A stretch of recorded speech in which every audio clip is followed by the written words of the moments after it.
안녕하십니까. 텔레마케팅 관리사 자격증 과정의 김민주입니다. 자, 여러분 저희가 벌써 마지막 과목에 접어들었습니다. 자, 먼저 이번 첫 번째 챕터는 CRM의 기본에 관련된 부분이고요. 시험에서는 어떤 부분이 자주 출제가 되는지 먼저 보도록 하겠습니다. 이러한 CRM이 우리 마케팅 환경에서 등장하게 된 배경, 그리고 CRM이 과연 어떤 역할을 하고 어떤 것들이 중요하냐, 이런 것들에 대해서 시험이 나오고요. 두 번째, CRM의 특성, CRM이 가지고 있는 어떤 특성에 대해서도 보고, 그 다음에 아키텍처, 그러니까 구성을 하는, CRM을 구성하는 세 가지 구성 요소가 있습니다. 이 세 가지 요소들은 어떻게 다른지, 어떻게 활용이 되는지 함께 보도록 하겠습니다. 자, 여기서 CRM이 뭘까라고 생각하시는 분들은 아마 계실 거예요. 그렇죠? 많이 들어보신 분들도 계시고요. 사실 CRM, 약자인데요. 커스터머, 그러니까 고객, 릴레이션십, 관계, 매니지먼트, 관리입니다. 그래서 고객 관계 관리.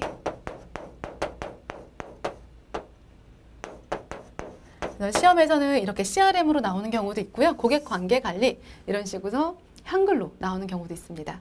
아마 여러분들 이제는 1:1 마케팅 그리고 데이터베이스 마케팅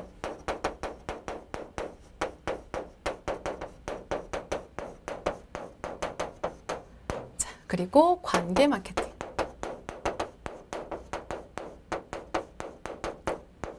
이 세 가지 용어에 대해서 한 번도 난 들어본 적이 없다. 이렇게 생각하시는 분 안 계시죠? 우리가 지난 차시에 이어서 계속 해왔었어요. 그렇죠? 자, 이것들의 결과물, 그러니까 이것들을 토대로 CRM이 이제 형성이 됐다라고 해도 과언이 아닙니다. 그래서 CRM은 뭐냐면 어떠한 고객의 정보, 이런 것들을 자료를 분석해서 게다가 고객의 정보뿐만 아니라 기업을 둘러싸고 있는 내부, 외부 환경, 그리고 고객의 정보를 분석하고 관리해서 고객과의 관계를 더 안정적으로 그리고 멀리 미래지향적으로 하는 그런 경영 활동을 우리는 CRM이라고 할 수가 있겠습니다. 그럼 먼저 이러한 CRM이 어떻게 해서 우리 시장에 등장하게 됐는지 이러한 도입에 관련된 등장 부분을 먼저 보도록 하겠습니다. 크게 우리가 네 가지로 구성할 수가 있는데요. 먼저 시장의 변화입니다. 시장의 변화, 아주 예전에는요, 그리고 이제 산업혁명계는 공급이 너무나 부족했죠. 그래서 물건이 만들기만 해놓으면 정말 날개같이 팔렸어요. 그렇죠? 날개 돋친 듯이 이제 판매가 됐었는데 그때는 노동의 생산성이 굉장히 중요했죠. 그런데 최근엔 어떤가요? 너무나 진입장벽도 낮아지고 경쟁자들이 굉장히 증가하면서 공급이 수요를 너무나 초과했죠. 그래서 이러한 공급력이 초과했던 판매자 시장, 그래서 이제 수요비자 시장으로 변화하면서 힘은 어디에서 어디로 이동을 했냐면 기업에서 고객에게 이동을 했죠. 그래서 더 이상 어떤 가격, 품질 이런 것만으로는 경쟁력을 굉장히 갖추기 어려운 시장이 형성이 됐죠. 그래서 보다 전문적이고 보다 세분화된 시장이 필요하게 됐습니다. 그렇게 돼서 바로 CRM이 등장했다. 이것이 바로 시장의 변화로 인한 부분이었고요. 두 번째, 기술의 변화가 있었죠. 이 IT 기술로 인해서 특히 이제 포스 시스템이 도입이 됐어요.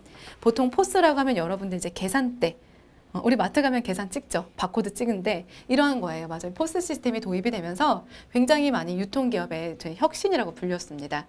이 포스를 통해서 예를 들어서 계산대에서 하나 딱 찍혔다. 바코드를 인해서 딱 찍혔다라고 하면 우리 기업 전체에서는 전체적으로 볼 수 있어요. 어떤 제품이 지금 어느 계산대에서 하나가 팔렸는지, 그래서 매장에 지금 재고는 몇 개가 있는지, 그래서 추가적으로 몇 개를 더 발주를 해야 되는지, 그래서 시간대별로 가장 많이 나간 제품은 무엇인지, 혹은 지금 적게 나가고 있는 제품이 무엇인지, 포인트 카드를 함께 적립하죠, 포스에서. 그러면서 주로 예를 들어서 연령대라던가 나이라던가 어떤 사람이 어떤 물건을 많이 구입하는지 이런 것도 알 수 있게 되었어요. 이게 바로 포스 시스템, 그리고 기술의 변화로 인해서 탄생된 결과라고 할 수가 있겠죠. 두 번째, 또한 이러한 기술의 발달로 고객의 반응을 빠르게 확인할 수 있어요. 그렇죠? 이러한 정보들로 재고 관리, 주문, 매장 관리 등을 통합적으로 이끌어 나갈 수가 있습니다. 굉장히 효과적이고 효율적으로 운영이 된다는 거죠. 그 다음 세 번째, 이러한 빠르고 효율적인 시스템들이 도입이 되면서 직원이 직접 수기로 했던 것들이 굉장히 줄어들었죠. 그리고 직원이 빠르게 좀 할 수 있도록 능력도 향상시켜주고 생산성도 높여주었어요. 서비스 품질을 향상시켜주고 이러면서 고객 만족도가 굉장히 높아지면서 경쟁력이 더 또 강화가 되었죠. 자, 세 번째, 고객이 또 변합니다. 그렇죠? 여러분 생각을 해보세요. 예전에 우리 엄마 아빠가 물건을 살 때, 그때 태도, 그때 행동과 지금 내가 물건을 구입할 때 중요시 여기는 것들 변하죠. 고객이 변하기 때문에 기업도 변할 수밖에 없었다. 그래서 고객 삶의 가치관이 변하면서 상품이나 서비스를 구입할 때 어떤 선택의 폭, 그리고 질에 대한 높은 만족도를 원한다. 고객들이 또한 이제 기업에 남겨놓은 정보들이 있어요. 그렇죠? 그런 의견들을 연결해서 그것들이 내포하고 있는 고객의 행동을 우리는 예측할 수 있죠. 고객과의 지속적인 관계를 위해 노력을 하고 있다. 그리고 어떠한 개인적인 특별한 그리고 개인적이고 이런 응대를 받길 원해요. 특별한 서비스를 받길 원하죠. 이런 맞춤별 서비스를 제공하기 위해서 이러한 CRM 시스템이 도입이 됐다라는 거죠. 네 번째, 마케팅 커뮤니케이션의 변화라는 게 있습니다. 마케팅 커뮤니케이션은 뭐지? 나 처음 들어보는데? 하실 수 있어요. 하지만 우리가 이미 배웠어요.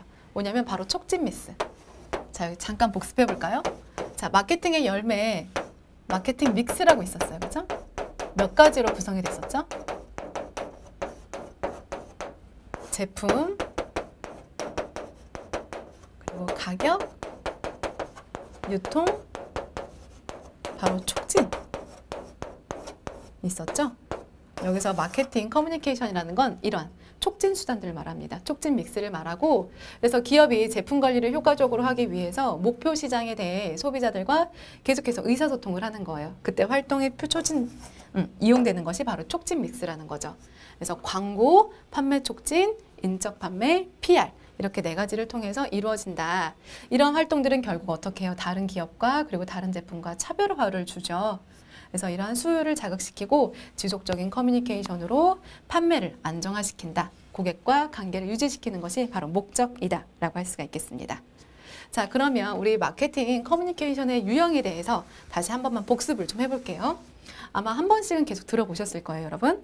먼저 판매 촉진. 판매 촉진은 주로 이제 신제품에 사용하는 유형이죠. 그래서 특정한 제품이나 서비스를 우리 배웠었죠. 판매 촉진은 장기적이가 아니라 단기적으로 그런 목적으로 운영이 된다. 그리고 즉각적인 반응을 또 유도할 수 있고 유발할 수 있는 장점이 있다. 그다음에 인적 판매. 특히 이제 한국에서는 보통 뭐 영업 혹은 세일즈맨이라고 부르죠.